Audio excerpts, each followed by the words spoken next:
Hello and welcome to Language Monk and his random thoughts.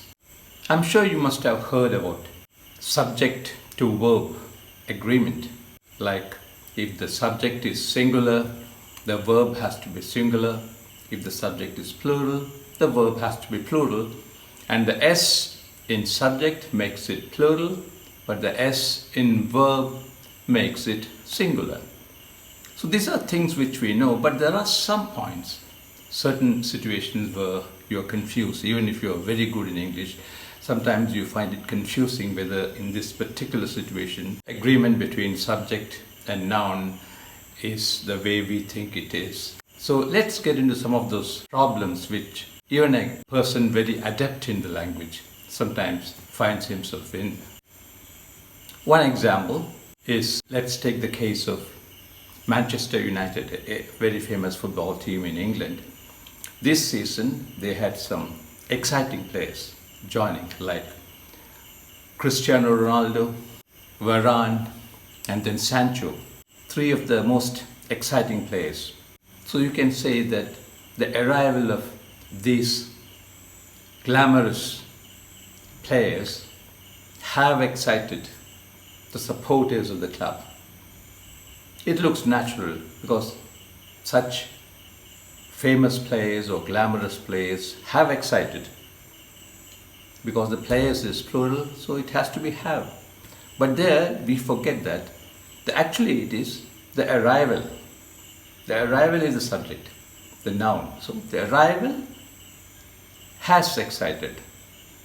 It's a clause. The arrival of famous players. Of famous players is within brackets. So the arrival has excited the supporters. The arrival of players like Ronaldo, Sancho and Varane has excited the supporters of the club. So this is one particular situation where you can go wrong. Similarly, let's take this sentence. She and I run every day. She and I, there it is plural. Two of them, she and I, there are two. So run every day. Or Ramesh and Suresh run every day. But take another example. Potatoes, tomatoes and rice goes well with vegetable fried rice. Here you are taking the group of potatoes, tomatoes and rice as one singular mixture. So there you use the singular subject and the singular verb. The other one is she and I run. Here potatoes, tomatoes and rice goes well with vegetable rice. Now when you take collective nouns like the team, the committee, crowd, in such cases you use it as singular. The team is playing well. The Indian cricket team is not playing well. The Indian hockey team is playing well. There the team, though it's consisting of group of people, number of people, it's considered as a unit, it's singular. Similarly, the committee has taken a decision, not have. The committee is again a group but used as singular, taken as singular. Connectives, phrases such as combined with, coupled with, accompanied by, along with, added to, together with, as well as, such phrases do not change the number of the subject. These phrases are normally used with comma. For example, the dog, comma, as well as the cat is playful, not are playful. Or in all these connective phrases, you are using a comma, adding it, but the number remains the same. Peanut butter combined with bread and jelly is a tasty snack. So here the peanut, butter, bread and jelly are considered as one unit, so it's singular. Then collective noun phrases like a set of, a bunch of, a group of, these are again considered as one, singular. A set of 12 pieces is a nice present. Not are a nice present. A set of 12 pieces is a nice present.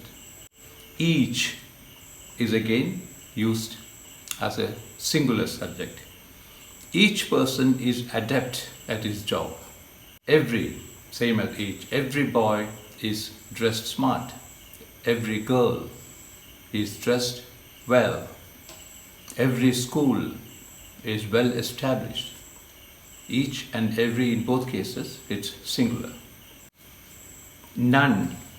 None changes its shape depending on the condition, whether it's plural or singular.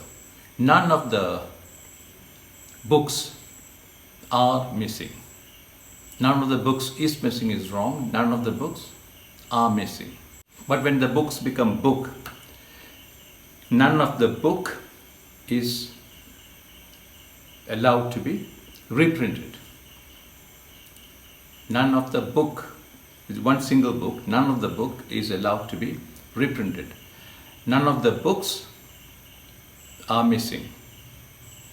Or none of the nuts, none of the ground nuts are left in the plate. When it comes to fraction, the verb agrees with the whole. For example, 1/4 of the books are gone. Because books is plural, 1/4 of the books are gone. If instead of books you have a singular subject, for example, 1/4 of the sand is white. If you go to Cape Comorin, you have different colors of sand, and you can say that 25% of the sand in Cape Comorin is white, then 1/4 of the sand is white. 1/4 of the books are missing. What about money? How does it affect when the money is expressed in different ways? For example, $1 million. $1 million is missing. The robber came to the bank, took away a lot of cash, and after counting it, it was found that $1 million is missing. Or if it's plural, 1 million was taken away. So here it is specific. The amount is specific. Suppose it's vague, like millions, then you use the plural. Millions were spent, or millions are being spent for rebuilding the bridge, or Paladivattam bridge in Cochin. It was rebuilt and millions were spent on it. Or if you know the exact amount, if it was 2 million, you can say 2 million was spent on Paladivattam bridge. If you're not sure about it, millions were spent on rebuilding the Paladivattam bridge. Another phrase which can cause confusion is more than one, more than something else. More than one car was missing. More than one car. So it's 2 and above.